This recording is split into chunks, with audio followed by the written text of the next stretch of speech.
To create a new project, click on the Create Project located at the top right corner of your project dashboard. Enter the project name and location and click OK. You'll now see your new project populated in your project dashboard.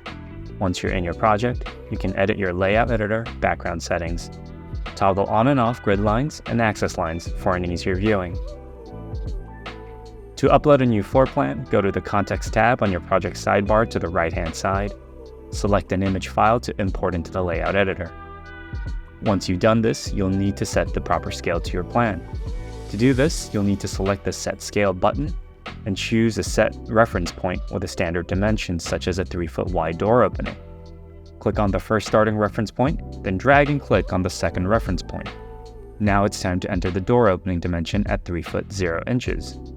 Your floor plan should now show a proper dimension of the door opening. To add products to your project, go to the Products tab on your project sidebar, click Add, and you can start searching and adding any product you desire.